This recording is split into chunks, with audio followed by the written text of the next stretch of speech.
Hello friends, आज हम इस वीडियो में बीपीएससी टीआरई 4.0 क्लास 6 to 10 के लिए मोस्ट इंपॉर्टेंट 20 प्रश्नों को सॉल्व करेंगे। सब्जेक्ट है मेरा भूगोल, सेट नंबर है 53। इससे पहले ऑलरेडी हमने 52 सेट करा रखा है, उसका लिंक डिस्क्रिप्शन में दिया हुआ है या फिर प्लेलिस्ट में जाके आप देख सकते हैं। साथ ही साथ अगर इन सभी का पीडीएफ फाइल चाहिए तो डिस्क्रिप्शन में दिए गए लिंक पर क्लिक करके व्हाट्सअप चैनल या फिर टेलीग्राम चैनल ज्वाइन करके सीधे पीडीएफ फाइल डाउनलोड कर सकते हैं, बिना किसी तामझाम के, बिना किसी 1 रुपया खर्च किए हुए। ठीक है, तो चलिए फिर शुरू करते हैं और देखते हैं आज का पहला सवाल। सवाल नंबर 1 है, निम्नलिखित में से किस वन को मानसून वन के नाम से जाना जाता है? बताना है कि निम्नलिखित में से किस वन को मानसून वन के नाम से जाना जाता है। पर्वतीय वन, शंकुधारी वन, उष्णकटिबंधीय पर्णपाती वन या एक से अधिक होगा, इनमें से कोई नहीं। तो याद रखना है, उष्णकटिबंधीय पर्णपाती वन को मानसून वन के नाम से जाना जाता है। सी ऑप्शन यहाँ पे बिल्कुल ही सही होगा।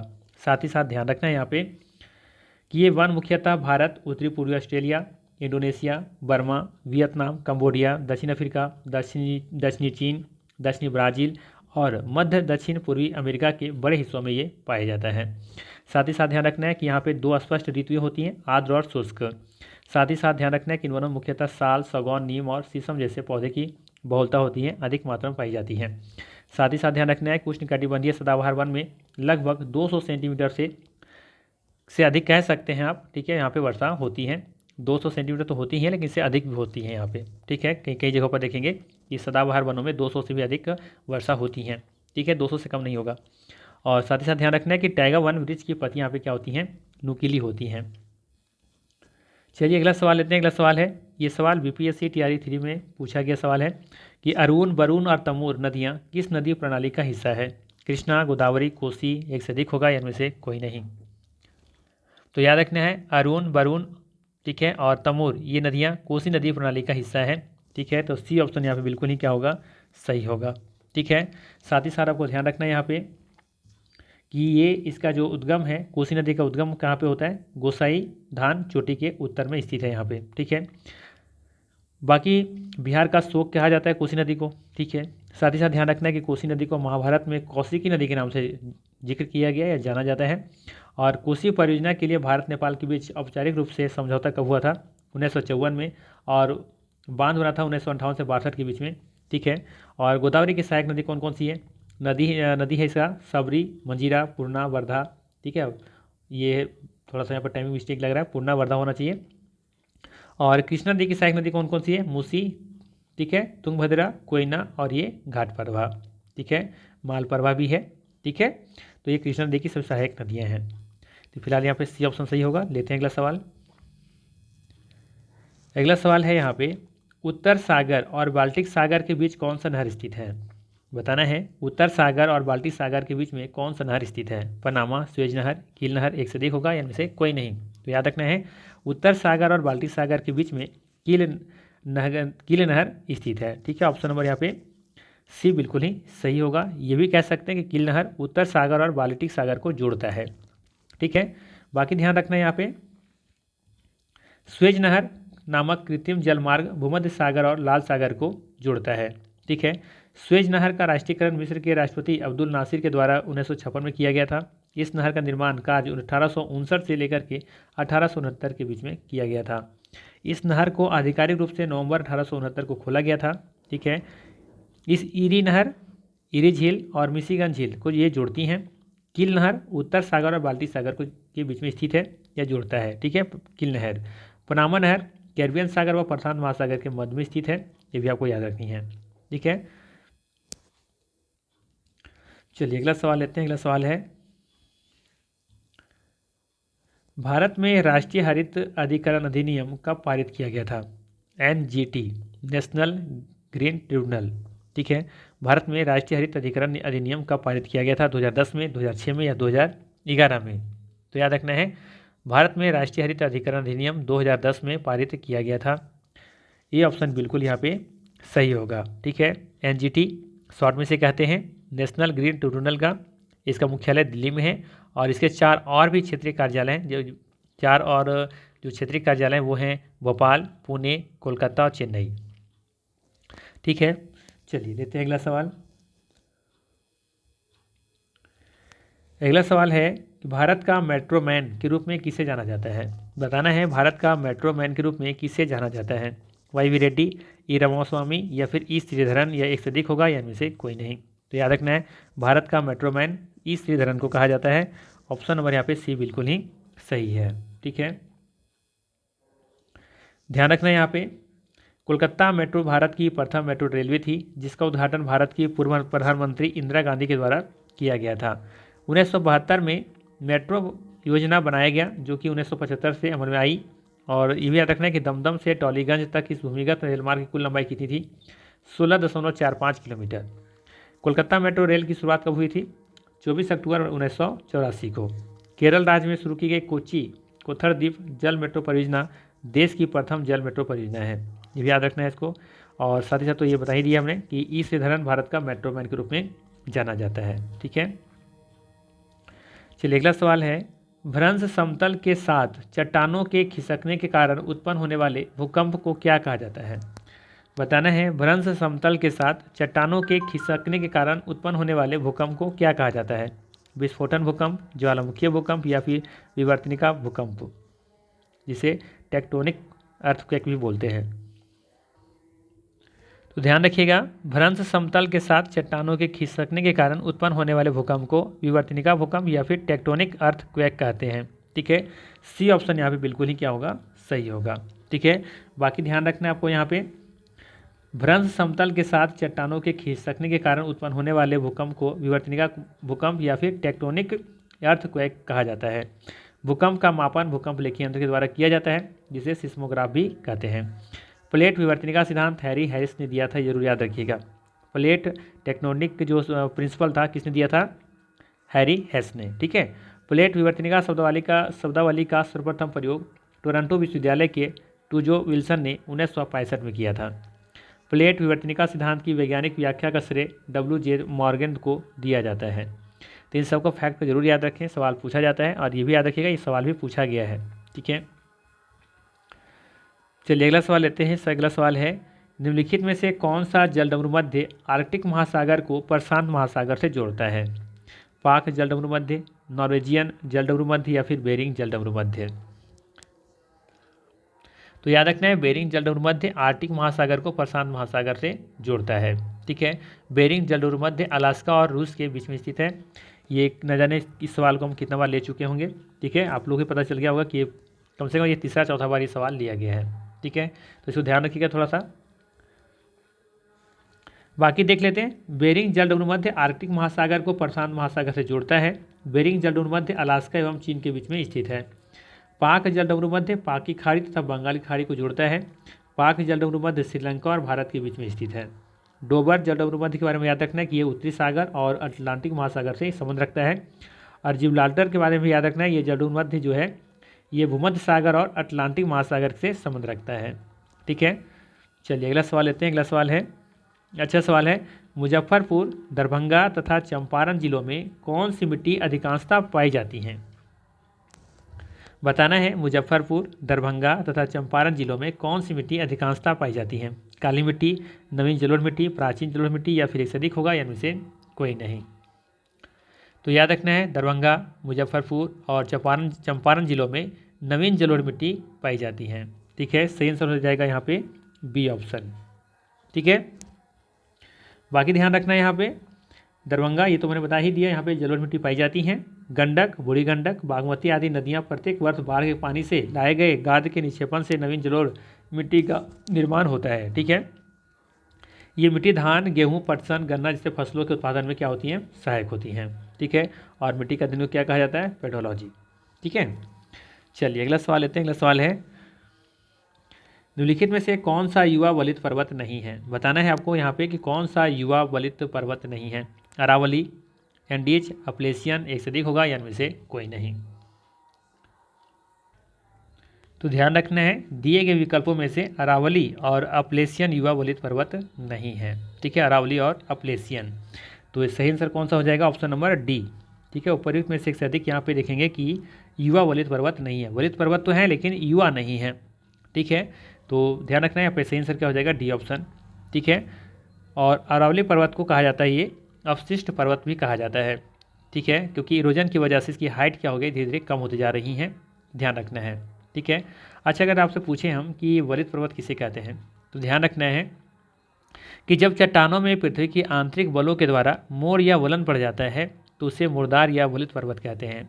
ठीक है, और ये भी ध्यान रखना है कि मुर्दार पर्वत विश्व के सबसे ऊंचे तथा सर्वाधिक विस्तृत पर्वत होते हैं। ठीक है, तो ध्यान रखिएगा। चलिए अगला सवाल लेते हैं। अगला सवाल है निम्नलिखित क्षेत्रों में से किसकी न्यून हिमरेखा है। बताना है निम्नलिखित क्षेत्रों में से किसकी न्यून हिमरेखा है। ठीक है, भूमध्य रेखीय क्षेत्र, हिमालयी क्षेत्र, आल्प्स क्षेत्र, या एक से अधिक होगा या इनमें से कोई नहीं। तो दिए गए ऑप्शन में देखेंगे आप कि अल्प्स पर क्षेत्र में न्यून हिमरेखा है। ठीक है, सी ऑप्शन यहाँ पे बिल्कुल ही सही होगा। ठीक है, आइए जानते हैं थोड़ा सा डिटेल्स में। आल्प्स पर्वत अल्पाइन ऑरेंजनी, ठीक है, ये पर्वत निर्माण घटना के दौरान उभरा हुआ भाग है। आल्प्स में हिमरेखा 27 मीटर की ऊंचाई पर है। ठीक है, ये ध्यान रखना है। और भूमध्य रेखा पर लगभग 7500 मीटर की ऊंचाई पर हिमरेखा है। हिमालय क्षेत्र में हिमरेखा 4500 मीटर की ऊंचाई पर है। ये भी याद रखना है कि यह घटना लगभग 65 मिलियन वर्ष पूर्व शुरू हुआ था, जो मेसोजोइक युग के पास आने के दौरान घटित हुई थी। आल्प्स उबड़ खाबड़ और ऊंचे शंक्वाकार चोटियों से निर्मित एक युवा वलित पर्वत श्रृंखला है। ठीक है, चलिए लेते हैं अगला सवाल। सवाल है अगला, कर्क रेखा द्वारा सर्वाधिक क्षेत्र आच्छादित है। बताना है कि कर्क रेखा द्वारा सर्वाधिक क्षेत्र आच्छादित है। रांची का पठार, मालवा का पठार, छोटा नागपुर का पठार, एक से अधिक होगा या इनमें से कोई नहीं। बताना है आपको कि कर्क रेखा द्वारा सर्वाधिक क्षेत्र आच्छादित कौन सा है। रांची का पठार, मालवा का पठार, छोटा नागपुर का पठार, एक से अधिक होगा, इनमें से कोई नहीं। अगर पठारों के नाम याद होंगे, उनकी पता होगा कि लोकेशन याद होगा कि कौन सा पठार कहाँ पे है, तो आसानी से आप बता सकते हैं। क्योंकि कर्क रेखा देखिए गुजरात से शुरू होकर के कहाँ तक चली जाती हैं, इधर मिजोरम होते निकल जाती हैं। ठीक है, त्रिपुरा होते हुए निकल जाती हैं, है ना, मध्य प्रदेश होते हुए राजस्थान का कुछ हिस्सा लेता है। मध्य प्रदेश से आगे बढ़ेंगे छत्तीसगढ़, उधर झारखंड से भी देखेंगे कि क्रॉस होता है ये। ठीक है, तो आपको यहाँ से आइडिया लगा सकते हैं कि कौन सा यहाँ पे हो सकता है। रांची का पठार, लेकिन यहाँ सवाल क्या है, सर्वाधिक क्षेत्र आच्छादित होता है। रांची का पठार भी होता है लेकिन सर्वाधिक पूछ रहा है आपसे, तो यहाँ पे ध्यान रखना है सर्वाधिक कौन सा हो जाएगा, मालवा का पठार। ठीक है, ध्यान रखना है कर्क रेखा द्वारा सर्वाधिक क्षेत्र आच्छादित कौन सा होता है, मालवा पठार। वैसे देखा जाए तो छोटा नागपुर का पठार भी यहाँ पे देखेंगे कि आच्छादित होता है, लेकिन तीनों में सबसे ज़्यादा कौन सा क्षेत्र होता है, यहाँ पे मालवा का पठार। ठीक है, नेक्स्ट में सेम सवाल लेकर के आएंगे और इसका मानचित्र लेकर के आएंगे, तो ज़्यादा क्षेत्र के सब लोग को समझ में आएगा। ठीक है, तो फिलहाल इसको आपको याद रखना है यहाँ पे कि कर्क रेखा द्वारा सर्वाधिक क्षेत्र आच्छादित कौन सा होता है, मालवा का पठार। ठीक है, बाकी ध्यान रखना है यहाँ पे कि कर्क रेखा द्वारा सर्वाधिक क्षेत्र आच्छादित ये मालवा का पठार है। मालवा का पठार मध्य भारत के पठार और उत्तर में बुंदेलखंड उच्च भूमि, पूर्व और दक्षिण में विंध्य श्रेणी और पश्चिम में गुजरात के मैदानों से घिरा हुआ है। यह पठार मध्य प्रदेश के आगरा होगा ये, देवास, धार, इंदौर, झाबुआ, मंदसौर, नीमच, राजगढ़, रतलाम, शाजापुर और उज्जैन, गुना और सीहोर जिले और झालावाड़ जिले और राजस्थान के कोटा, बांसवाड़ा और प्रतापगढ़ के कुछ हिस्सों तक ये फैला हुआ है मालवा का पठार। ठीक है, इस पठार का निर्माण 60 से 68 मिलियन वर्ष पूर्व हुआ था। यहाँ की प्रमुख नदियाँ बेतवा, माही और चंबल है, ये जरूर याद रखिएगा। ठीक है, मालवा पठार का जो मुख्य नदियाँ हैं बेतवा, माही और चंबल है। ठीक है, चलिए अगला सवाल लेते हैं। अगला सवाल है, कांटेदार जंगल नहीं पाए जाते हैं। कांटेदार जंगल नहीं पाए जाते हैं कर्नाटक में, आंध्र प्रदेश में, तमिलनाडु में, एक से अधिक होगा, इनमें से कोई नहीं। कांटेदार जंगल वहाँ पाए जाएंगे जहाँ पे वर्षा लगभग 70 सेंटीमीटर से कम होती है। तो कर्नाटक होगा, आंध्र प्रदेश होगा या फिर तमिलनाडु में। कहाँ पे कांटेदार जंगल नहीं पाए जाते हैं आपको ये बतानी है। तो ध्यान रखना है कांटेदार जंगल तमिलनाडु में नहीं पाई जाती हैं, सी ऑप्शन यहाँ पे बिल्कुल ही सही होगा। ठीक है, बाकी देख लेते हैं थोड़ा सा व्याख्या के रूप में। कांटेदार जंगल तमिलनाडु में नहीं पाए जाते हैं। ये वन गुजरात से लेकर राजस्थान व पंजाब के उन भागों में मिलते हैं जहां वार्षिक वर्षा 70 सेंटीमीटर से कम होती है। ठीक है, ये वन मध्य प्रदेश के इंदौर से आंध्र प्रदेश के कुर्नूल तक ये पठार के मध्य भाग में अर्धचंद्राकार पेटी में मिलते हैं। इस वन की प्रमुख वनस्पतियाँ हैं बबूल, खैर, खजूर, नागफनी, कैक्टस आदि। इस समय देखेंगे कटीले वन होते हैं, कटीले होते हैं मतलब। ठीक है, इस प्रकार की वनस्पति शुष्क क्षेत्रों में पाई जाती हैं। ठीक है, ध्यान रखिएगा। पानी की कमी को पूरा करने के लिए इन पत्तियों में क्या होते हैं, कांटे होते हैं। इस प्रकार के जंगल राजस्थान, पंजाब, हरियाणा, पश्चिमी घाट और गुजरात के पूरी ढलानों पर पाए जाते हैं।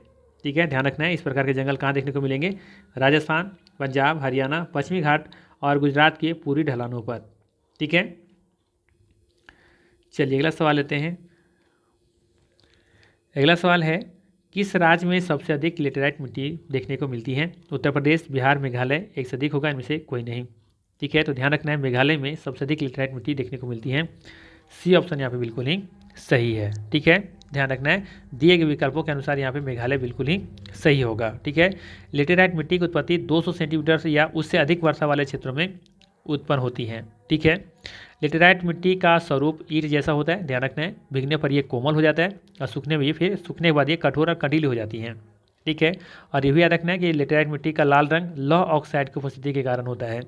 ठीक है, लेटेराइट मिट्टी में लौह एवं एल्युमिनियम ऑक्साइड की प्रचुरता होती है, परंतु नाइट्रोजन, फास्फोरिक अम्ल, पोटास, चूना और साथ ही साथ कार्बनिक जो तत्व होते हैं ना, इसमें कमी देखने को मिलती है।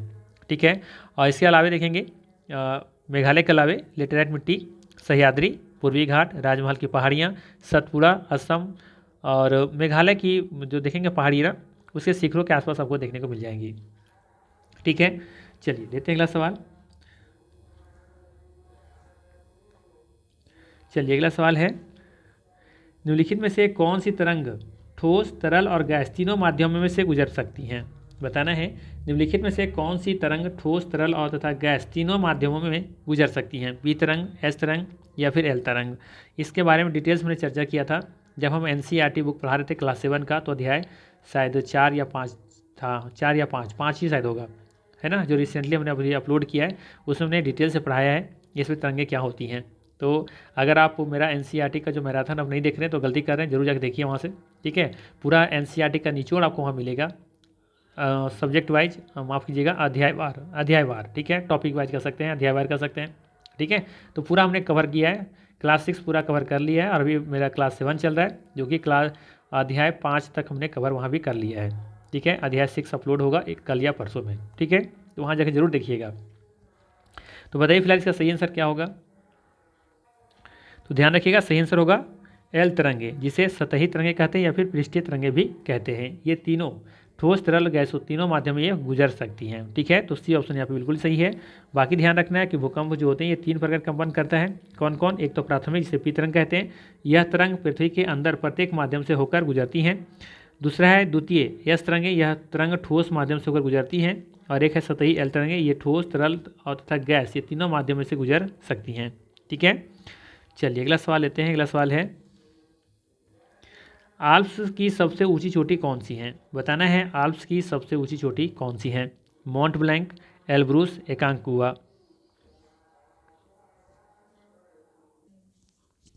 तो ध्यान रखना है आल्प्स की सबसे ऊंची चोटी है माउंट ब्लैंक। ठीक है, ऑप्शन नंबर यहाँ पे ये बिल्कुल ही सही होगा। साथ ही साथ ध्यान रखना है कि एल्ब्रूस जो है ये यूरोप की सबसे ऊंची चोटी है ये। ठीक है, और एक सुसुप्त ये ज्वालामुखी से बना हुआ है, ध्यान रखना है। और एकांकगुआ जो है ये आपका दक्षिण अमेरिका की एंडीज जो पर्वतमाला है ये उसकी सबसे ऊंची चोटी है। ठीक है, चलिए लेते हैं अगला सवाल। अगला सवाल है, छोटा नागपुर पठार की ऊंचाई लगभग कितना है? बताना है आपको कि छोटा नागपुर पठार की ऊंचाई लगभग कितना है? 4430 फीट, 3333 फीट या फिर 4550 फीट, एक से अधिक होगा या इनमें से कोई नहीं। तो ध्यान रखना है छोटा नागपुर पठार की ऊंचाई औसत जो ऊंचाई है वो है 4430 फीट। ऑप्शन नंबर यहाँ पे ये बिल्कुल ही सही होगा। साथ ही साथ ध्यान रखना है यहाँ पे कि ये छोटा नागपुर का जो पठार है ये झारखंड, उड़ीसा, पश्चिम बंगाल, छत्तीसगढ़ के कुछ हिस्सों में ये फैला हुआ है। छोटा नागपुर के पठार की ऊंचाई लगभग 4430 फीट है और छोटा नागपुर पठार का क्षेत्र बॉक्साइट, लौह आदि जैसे संसाधनों से ये समृद्ध है। ठीक है, चलिए अगला सवाल लेते हैं। अगला सवाल है निम्नलिखित में से कौन सा कारक वनस्पति की वृद्धि को प्रभावित करता है? सवाल है निम्नलिखित में से कौन सा कारक वनस्पति की वृद्धि को प्रभावित करता है? तापमान, नमी, मिट्टी की मोटाई, एक से अधिक होगा या इनमें से कोई नहीं। तो याद रखना है वनस्पति की वृद्धि को प्रभावित करने वाला कारक तापमान भी है, नमी भी है और मिट्टी की मोटाई भी है। सही आंसर हो जाएगा ऑप्शन नंबर डी। ठीक है, ध्यान रखिएगा। बाकी ध्यान रखना है यहाँ पे कि वनस्पति की वृद्धि तापमान और नमी पर निर्भर करता है। यह ढाल और मिट्टी की परत की मोटाई जैसे कारकों पर निर्भर करता है। इन कारकों में अंतर के कारण प्राकृतिक वनस्पति की सघनता और प्रकार एक स्थान से दूसरे स्थान क्या होते हैं? भिन्न हो सकते हैं या होते हैं। ठीक है, अगला सवाल है निम्नलिखित में से कौन सा सुमेलित है? इधर वनस्पति दे रखा है, इधर नमी तत्व। ठीक है। तो यहाँ पे दे रखा है इधर वन घास स्थल झाड़ियाँ, एक तो दे रखा है भारी वर्षा, मध्यम वर्षा, शुष्क। तो याद रखना है वन भारी वर्षा से संबंधित है, बिल्कुल सही है। घास स्थल में देखेंगे मध्यम वर्षा होती है, ये भी सही है ना। देखेंगे जो वन होते हैं वहाँ पे भारी वर्षा देखने को मिलती है, सही है। घास स्थल में मध्यम वर्षा होती है, झाड़ियों में देखेंगे कि ये शुष्क वर्षा होती है, बिल्कुल ही ये NCERT का पूरा वहाँ से मतलब कह सकते हैं NCERT लाइन उठा के रखा गया है यहाँ पे, बिल्कुल कुछ भी अंतर नहीं है, ठीक है। तो NCERT बुक्स लिया गया है, क्लास 7 का बुक सही है वाला क्वेश्चन, ठीक है। तो इसका डी ऑप्शन बिल्कुल यहाँ पे सही होगा, ठीक है, सही मैच है। ध्यान दीजिएगा, वन जो वृक्ष के लिए उपयुक्त तापमान और परिपूर्ण वर्षा वाले क्षेत्रों में उगते हैं, इन कारकों के आधार पर घास सघन और खुले वन विकसित होते हैं। घास स्थल के बारे में बात करें जो मध्यम वर्षा वाले क्षेत्रों में विकसित होते हैं, वहीं झाड़ियों के बारे में बात करें तो ये कांटेदार झाड़ एवं झाड़ियाँ शुष्क क्षेत्रों में उगते हैं, ठीक है, जहाँ पे वर्षा 70 सेंटीमीटर से कम होती है। अगला सवाल है, एनाकोंडा दुनिया के सबसे बड़े सांपों में से एक है, ये कहाँ पाए जाते हैं? उष्णकटिबंधीय पर्णपाती वन में, या फिर उष्णकटिबंधीय सदाबहार वन में, या फिर शीतोष्ण सदाबहार वन में, या फिर सदिक होगा, या इनमें से कोई नहीं। तो ध्यान रखना है एनाकोंडा दुनिया के ये सबसे बड़े सांपों में से एक है और ये उष्णकटिबंधीय आपको देखने को मिलेगा सदाबहार वन में, ठीक है। ऑप्शन नंबर यहाँ पे क्या हो जाएगा? बी बिल्कुल ही सही होगा, ठीक है, ध्यान रखिएगा। सदाबहार वन को ही वर्षा वन भी कहा जाता है। एनाकोंडा विश्व का सबसे बड़ा सांप है और ये उष्णकटिबंधीय वर्षा वन या सदाबहार वन में पाया जाता है। यह मगर जैसे बड़े जानवरों को क्या कर सकता है? मार सकता है और खा सकता है, ठीक है, एनाकोंडा। क्या आप जानते हैं? इसे सवाल लिया गया था वैसे, ठीक है। चलिए अगला सवाल है और ये सेट का आखिरी सवाल है। सवाल है कि वायुमंडल में भूमिगत जल की प्रतिशतता कितनी होती है? बताना है वायुमंडल में भूमिगत जल की प्रतिशतता कितनी होती है? 0.0017% या फिर 0.0018% या फिर 0.0019%, एक से अधिक होगा या इनमें से कोई नहीं। तो ध्यान रखना है सही आंसर हो जाएगा ऑप्शन नंबर ई, उपर्युक्त में से कोई नहीं, ठीक है। ध्यान रखना है यहाँ पे वायुमंडल में भूमिगत जल की जो प्रतिशतता है वो है 0.68%, ठीक है, जबकि वायुमंडल में जो जल की प्रतिशतता है वो है 0.0019%, ठीक है। और ये आपका क्या है? ये है 0.068% क्या है?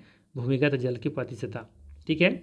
बाकी भी ध्यान रख सकते हैं, यहाँ पे और भी डेटा दिया गया है, ठीक है। जैसे महासागर में कितना है? 97.3%, और सोच सकते हैं कि लगभग कर सकते हैं 97% कहाँ पे है? महासागरों में है, और मात्र 3% ही पूरे बाकी जगहों पर है, जिसमें बर्फ़ के रूप में कितने हैं? 2%। तो 97 और 2 99.3%, यानी कि 0.7% में बाकी जगहों पर है, ठीक है। जैसे कि भूमिगत जल के रूप में झील में, स्थलीय समुद्र में नमकीन झील है, वायुमंडलियों में और नदियों में देखने को मिलते हैं 0.7%, ठीक है। तो ये मात्रा भी कभी कभी पूछ ली जा सकती है, ठीक है। तो यहाँ से आप ज़रूर याद रखिए, एक दो डेटा नज़र में रखिएगा तो आपका काम बन जाएगा, ठीक है। तो ये था मोस्ट इंपॉर्टेंट 20 MCQ। अगर वीडियो अच्छा लगा तो लाइक ज़रूर कीजिएगा, चैनल पर नए हैं तो सब्सक्राइब कर लीजिएगा। बाकी मिलते हैं फिर इसी तरह के नेक्स्ट वीडियो में। Thanks for watching.